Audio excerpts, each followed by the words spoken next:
How is everyone doing today? Well, today I'm going to be making some butter tarts here in the kitchen. I'm going to be using some fresh cream and milk and butter from the homestead from our Jersey cow Moonbeam. Really excited, no more store-bought milk, so awesome. So what we need to do first, we're going to break this right down to the very basics. We're going to make mostly all the ingredients from scratch, minus the flour, and vanilla, and raisins. But the milk, buttermilk, things like that, we're going to be doing from scratch. So from the milk here, you can see the cream has separated. So I've got the cream on the top, milk on the bottom. Same with these other two. And first thing we need to do is separate the cream into a separate mason jar here. And ideally, if you have a KitchenAid mixer, this is the way you want to do it. Put it in your mixer instead and whip up your cream until it hits butter stage. But since I don't have one, we'll be shaking the heck out of it to make our butter in a mason jar. So first things first, we will separate the cream from the milk, and you want to try to get the thickest parts of the cream. And as you can see here, as I scoop it out, it's pretty thick. Now, you can use whipping cream from the grocery store as well, the 35%, but I'm doing this right from the homestead, right from the cow. So we are going to do this from the freshest possible ingredients that you can find. This may take a few minutes just to separate everything here.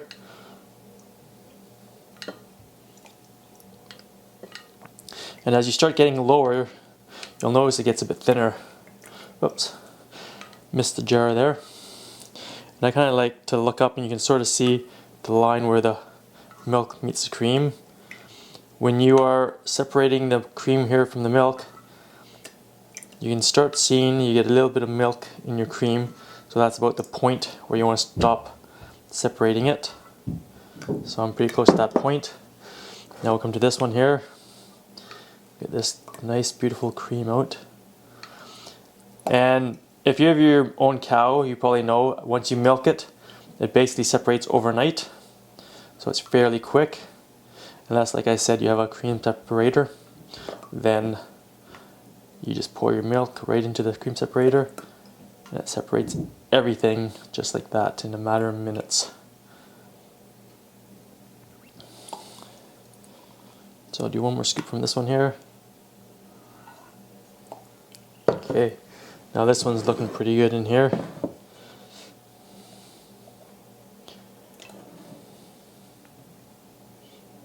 This one has a lot of cream on it here, which is pretty awesome.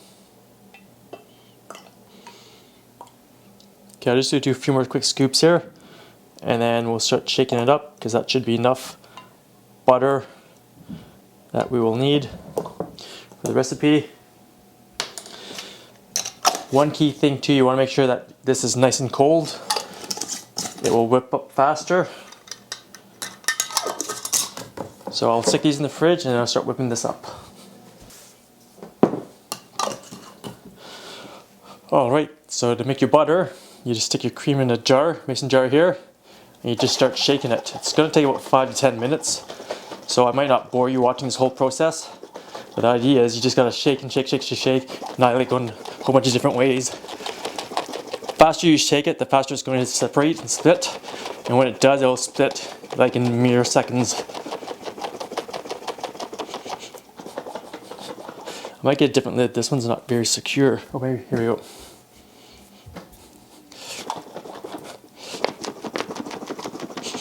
So we'll be back in a few minutes and show you what it looks like once it's split. Alright, it's been a few minutes here. It's hard to see, it hasn't done anything quite yet, but it's starting to get there. You'll notice that after a while it starts turning a bit yellow, and once it does, that means you're almost to that stage of having butter separated from the buttermilk. Alright, starting to get thicker in the jar here.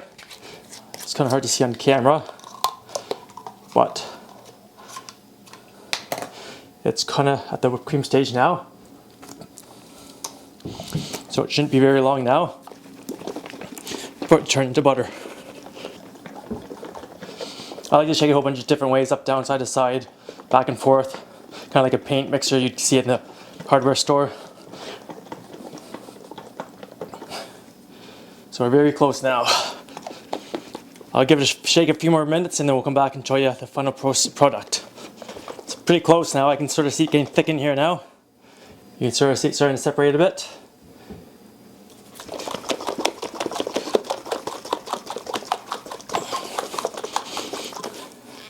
This is a great workout to burn off the calories that you'll be eating later on with this recipe.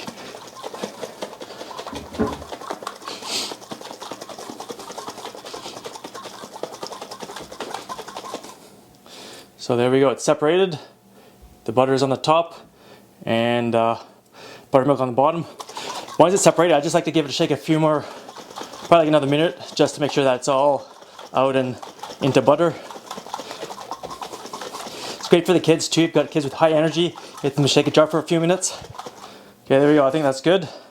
Now what you want to do is take your strainer, undo the lid. This is the buttermilk here.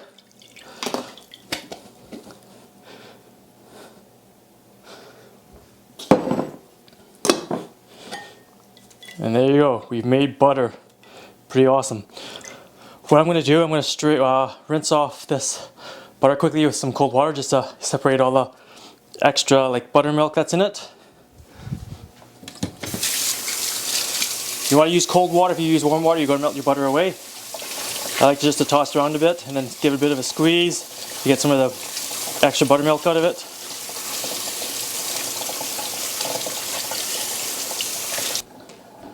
There you go, freshly made butter for our butter tarts. It's going to be so worth it. So I'm going to set this aside for now. What we'll do next is make the dough.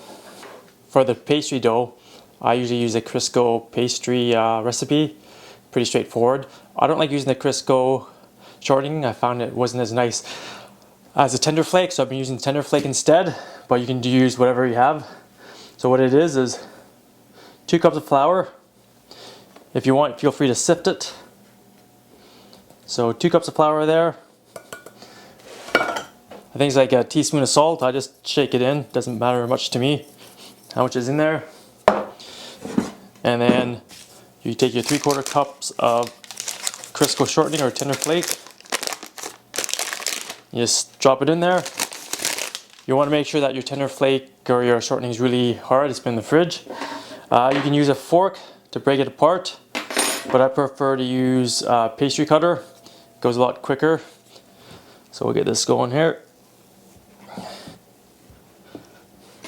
And with pastry, you want to make sure you're always using really cold ingredients so that it doesn't get warm and soft on you. You want to make sure it's harder. And you want the dough here to be pea-sized granulars roughly once you're done cutting the shortening into the flour.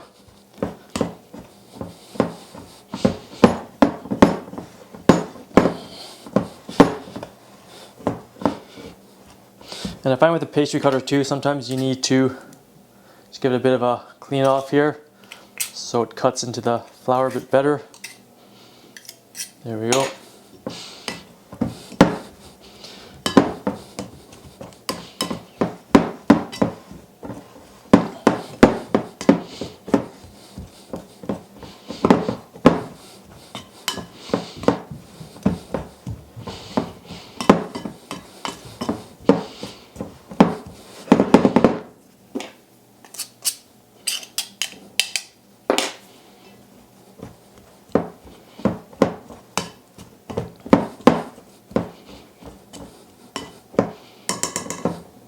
Okay, this should be good here. So just kind of like pea-sized flakes. Not too bad like that. Okay, and then what you need next is 8 tablespoons of cold water. The recipe says like 6 to 8, but I find where I am, 8 seems to be the magic number. I guess it all depends on humidity and temperature of the day and things like that. So I'll get 8 cups of water. You want to make sure they're cold. You could even use ice cold water if you wanted to. Okay, so 8 tablespoons of water. I kind of like to make a little bit of a well in the center and then just kind of sprinkle it around. And I use my fork here just to bring it all together. You don't want to overwork your pastry. If you do, it'll be tough. You want to have it nice and flaky and light. It just takes a minute or so just to bring it all together here. Now once it starts coming together, I just kind of like to use my hand just to work it in. And kind of turn around like you're mixing it a bit. And that's going to work the water and the rest of the shortening together here. And I'm finding it's a little dry today for some reason. So I might add just a touch more water just to bind it all together.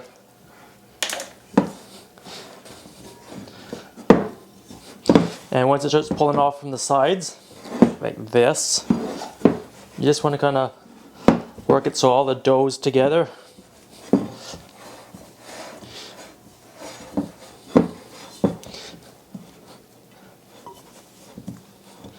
You can do this in the mixer as well if you want to. I usually do everything here by hand. Okay, so here we go. Here's the dough now. Not the prettiest thing, but it'll work.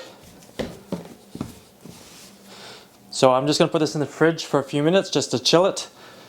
It should be up to an hour, but I usually do about 20 minutes while I'm making my filling. You can cover it up. I never do. Alright, now it's time to make the filling. I am always just Googling the recipe and then kind of adapting it to how I want it, because they're always all so different. I don't use corn syrup because corn syrup is nasty. If I'm going to replace corn syrup, I'll use my own homemade maple syrup, which is amazing. So this recipe here calls for 1.5 cups of packed brown sugar.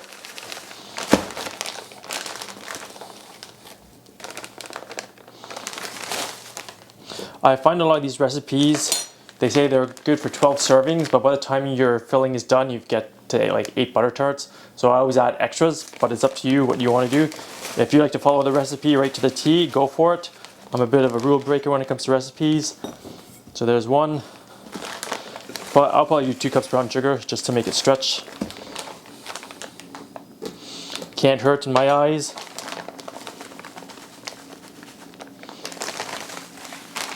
There we go.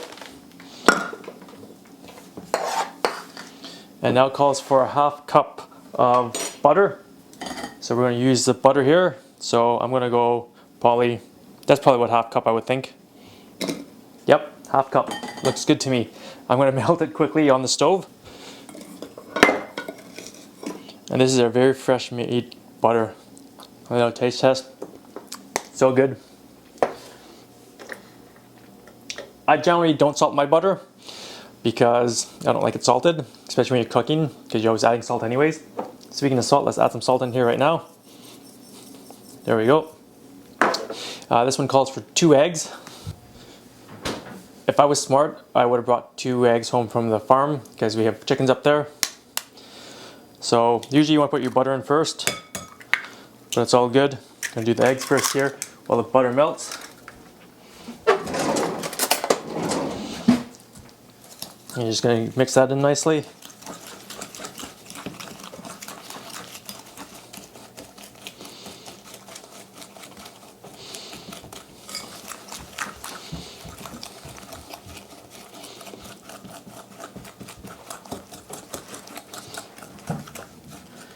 Okay, it calls for some vanilla. So I'm going to pop some vanilla in, probably about a tablespoon. It's all up to you. If you don't want vanilla, you don't have to. I like to add a bit of cinnamon just for a bit of a different flavor. Just a few shakes of that.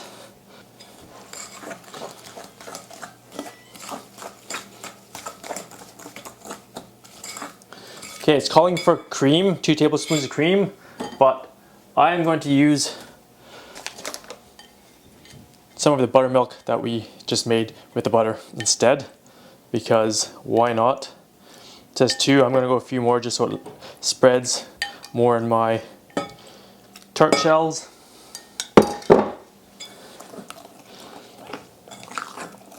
Give that a good mix up here. And this recipe is calling for some corn syrup as well. I don't know why. We're going to do maple syrup instead. So here we go. I'll probably do like 1/2 cup. That's about 1/2 cup, maybe a bit more. I'm okay with that though. Give that a good stir. And as the butter melts, it's coming along nicely here. I just like to add a little bit at a time just so it melts a little quicker here. There we go. Mix it all in.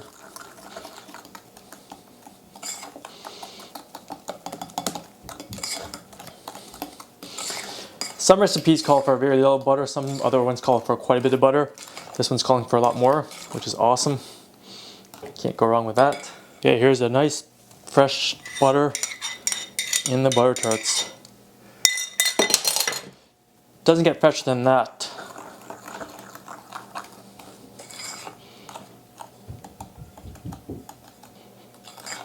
Okay, we'll let this set for a few minutes and then I'll pull the dough out and we'll start rolling the dough and getting it ready for filling it up with our filling.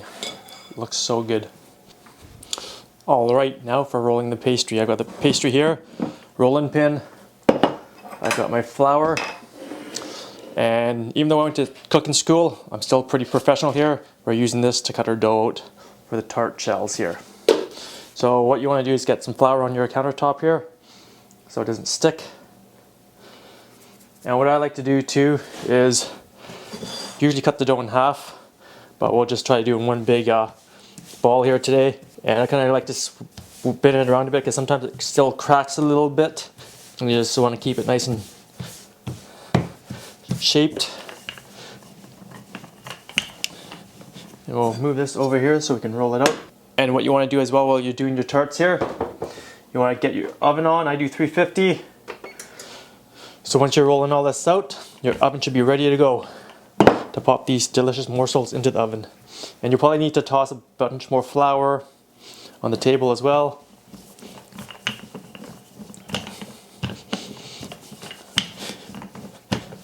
And depending on how you like it, I like a thicker tart shell. So you can go thicker or thinner depending on your preference of what you like for pastry. And that's the reason I like to do a smaller dough while I'm rolling it, because it's a little tricky to flip over when it starts sticking.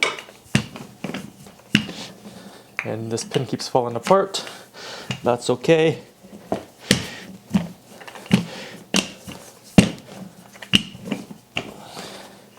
That would just take it off. No need for that.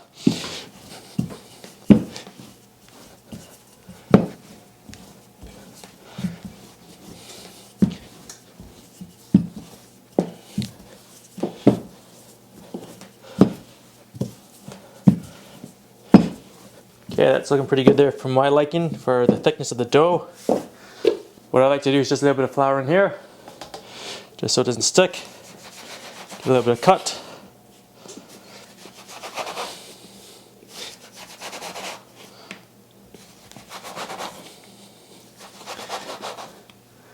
And then what you're going to do, bring your tart shell over. And this one's a bit thick, but that's okay. Like I said, I like thicker ones a bit. And this one's kind of falling apart, but that's okay. I just kind of fold it over and push it together here. You can use a little bit of water as well, just to glue it back together. Good little tip here. There we go.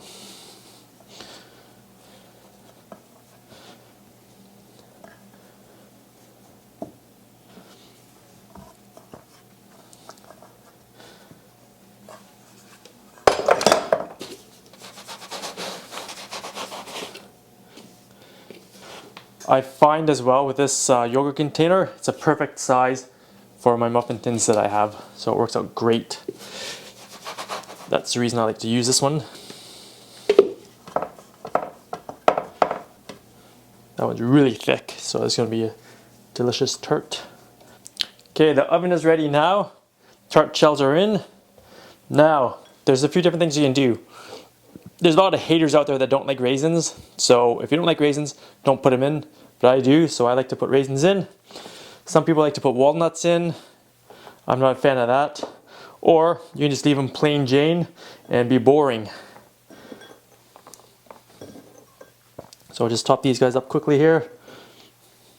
Sometimes I like to do a mix and then tell people it's a surprise of what you get. So if you don't like raisins and you get raisins, well, there you go. That's how it goes sometimes. Can't wait to eat these. Okay, so now the mixture, I'm just going to give it a quick stir because it's been sitting for a while so it settles a bit.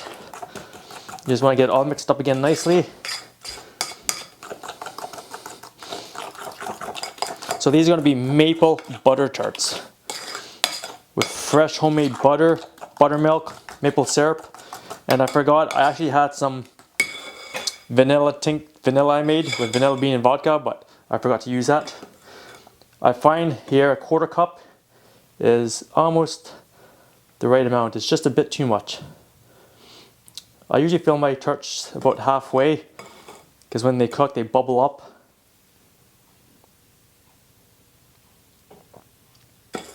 I'm really just doing this. I haven't had butter tarts in a while, but I'm just doing it this way just to see what kind of difference in flavor there is with the fresh butter.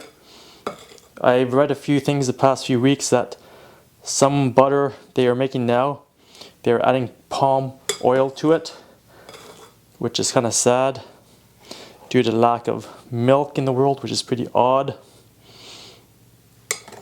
But needless to say, I've got the fresh stuff, so no complaints here. And this recipe made a lot more than it normally does, even with my little bit of extras. Usually I have barely enough to fill the tart shells with, so maybe I can freeze it for another day when I want to make some more.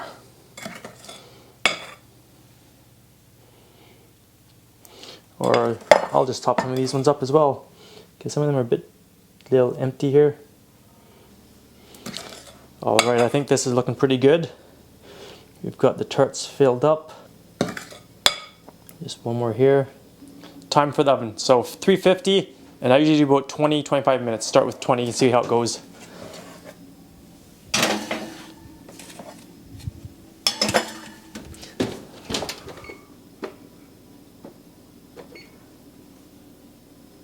We'll see in 20 minutes.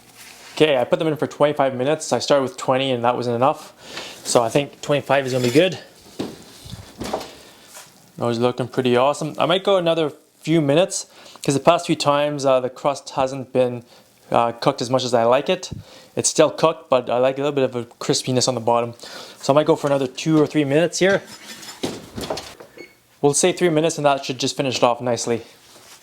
Here we go, ready to rock.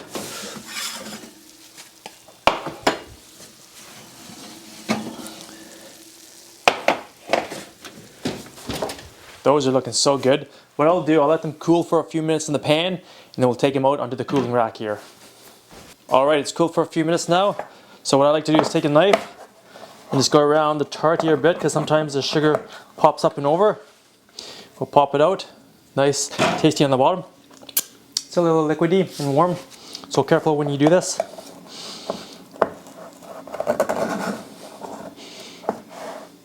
Sometimes it gets a little sticky and it pops right over the side. Oh, I'm not having good luck with these ones today. I think I probably filled them a bit too much with the filling, but that's okay.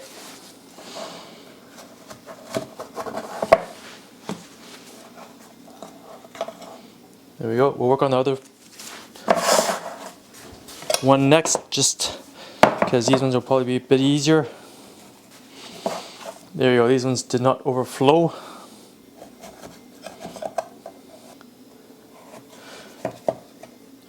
Okay, what I'll do, I'll get these all out, and then once they cool down, we'll do a taste test to see how good they are. Okay, it's taste test time, the best part of the whole process. I'm going to take the one that's a bit mangled first, see how it is.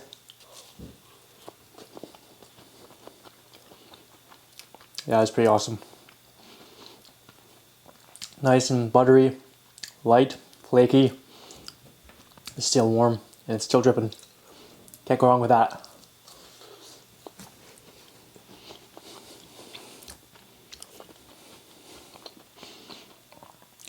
I won't make you guys suffer watching me eat the rest of this.